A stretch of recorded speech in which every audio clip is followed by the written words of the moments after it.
Here's a little math equation for you. What do you get when you add up 15 miles of pristine beaches, 25 miles of bike paths, 50 types of fish, 230 species of birds, 250 different kinds of shells, and 2 islands? The answer is easy. Some call it paradise, others heaven on earth. It's consistently named among the best beaches and beach towns in Florida. But whatever the title, it's the answer for your next vacation. Welcome to endless summer. Welcome to the Florida islands of Sanibel and Captiva. Located in southwest Florida, Sanibel's a barrier leeway island just west of Fort Myers. It's 15 miles long and 5 miles across at its widest point.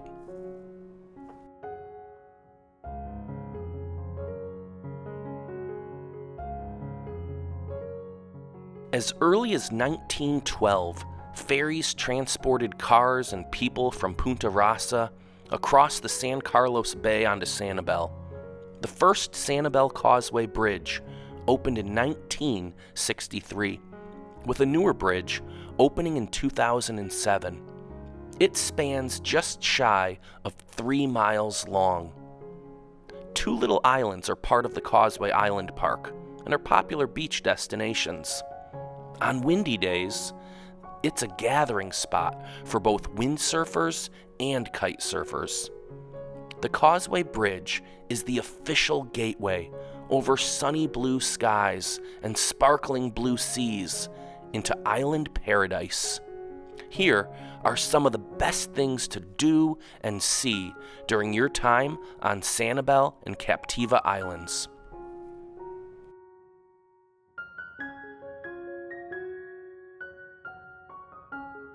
When you cross the causeway, you will be able to see the historic 112-foot-high Sanibel Lighthouse, built in 1884 on the eastern tip of the island. If you want a closer look, make your way to the Sanibel Lighthouse Beach Park, which is the perfect place to spend an afternoon. There's a lovely shaded path back to the lighthouse, along with new bathrooms and showers and a picnic area. The white sand beach is one of the finest on the island. Most islands run north to south. Sanibel's orientation, however, is east to west. This makes it one of the best shelling locations in the entire world. The Gulf tides bring in over 250 types of shells, and is subsequently coined the affectionate moniker, the Sanibel Stoop, for those hunched-over shell seekers. Keep your eye out for the holy grail of Sanibel shells, the Junonia. Because the Junonia sea snail lives so far offshore in deep water, it's rare for their shells to arrive on shore undamaged. While hard to find, it's not an impossible task. Happy hunting!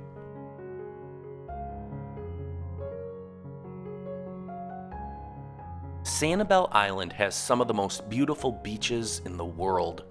And despite being a vacation destination, it doesn't have that spring breaky feel that many Florida beaches do. The beaches are quiet, unblemished, pristine, and during the busiest times, they're filled mostly with families and snowbirds. One of the most popular beaches is Bowman's Beach. It has lots of parking, clean facilities, and picnic areas. And when you cross the walking path to the beach, wow, the view is stunning. There are lots of other little beaches dotted around the island, but you'd better get there early if you want to find parking. Blind Pass Beach and Turner Beach are personal favorites. They're secluded beaches alongside the short bridge that connects Sanibel to Captiva Island. This is a favorite spot for the shellers because of the strong currents that pass through the narrow waterways that connect the 2 islands. And if you can hit that beach after a storm, your shell cache will be even more bountiful.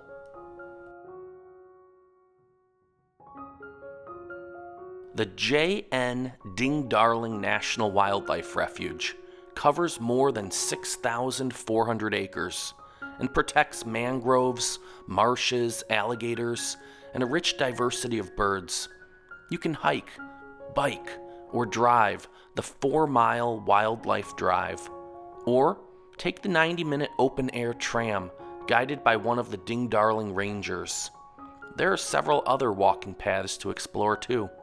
If you can, plan your visit around low tide to see the most birds. The Refuge is one of the stops along their migratory path heading south, and you should be able to see some unusual ones. The roseate spoonbills are a spectacular sight, and so are the alligators, if you're lucky enough to spot one.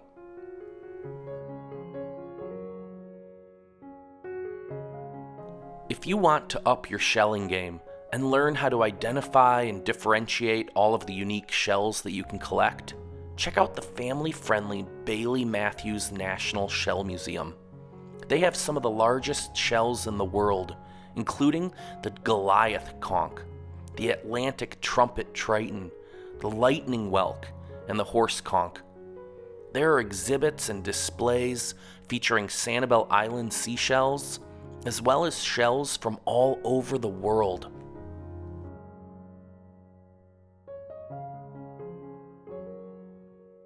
For the history buffs out there, you can visit the Sanibel Historical Museum and Village. Here, you can learn about the Calusa Indians and the early pioneers who made their home here in the 1800s.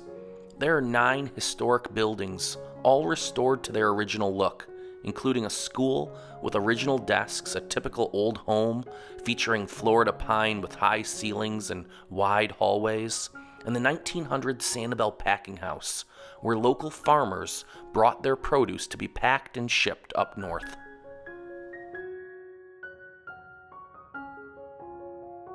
If you want some adventure, try your hand at paddling the Great Calusa Blueway. This is a 190-mile-long, clearly marked water trail for kayaks and canoes. It takes you through Lee County's coastal waters and tributaries. It starts at Estero Bay, continues to Matlacha Pass and Pine Island, including Sanibel and Captiva Bays, and ends in the Caloosahatchee River. It makes for an unforgettable trip, where you'll see birds, dolphins, and maybe even a manatee. Renting bikes is always a tourist favorite. There are several places along Periwinkle Drive, which is the main drag, in which you can rent bikes. The 25 miles of bike trails allows you to explore parts of the island that are not accessible by car, secluded beach entrances, trails through the woods, mansions, and even along the old Pioneer Cemetery.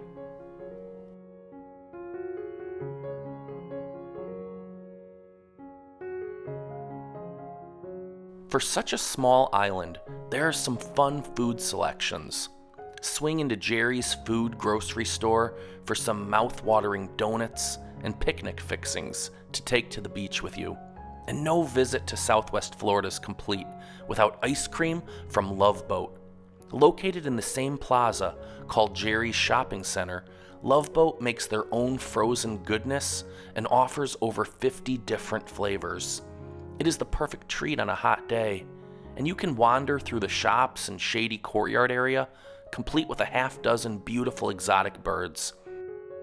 Sit outside by the marina at Grandma Dot's for a seafood lunch, or try Sweet Melissa's Cafe, the Mad Hatter, or the Island Cow. If you drive the entire length of Sanibel, you'll cross over a small bridge onto Captiva Island. Captiva has just over 1 square mile of land and was originally part of Sanibel Island. But a hurricane in 1926 brought a storm surge that dug out a new channel called Blind Pass, and a new island was born. Today, it's home to luxury homes, resorts, restaurants, and beaches. The drive along Captiva Drive is beautiful, sparkling waters and sugar sands. It also has its fair share of some fabulous restaurants. Looking to try some seafood? Try the grouper sandwich, the crab cake sandwich, or the fresh shrimp cocktail at one of our all-time favorites, the Green Flash. The water views are spectacular, and the seafood is fresh and cooked to perfection. Or hit up the Mucky Duck. Order inside and take your seafood outside to eat on a picnic table or on the beach. And top it all off with a giant slice of orange crunch cake from the famous Bubble Room.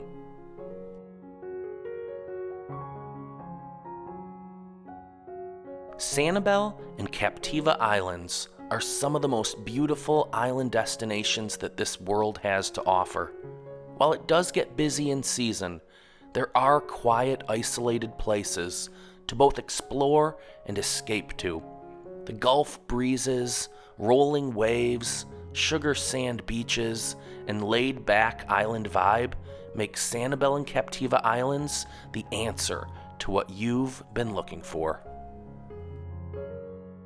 Thanks for watching Shore Me Some More. If you enjoyed this video, please click to subscribe to our channel and hit that thumbs up button. Be sure to tap the notification bell so you'll be one of the first to know when we post our next story about the shores, outdoors, and more.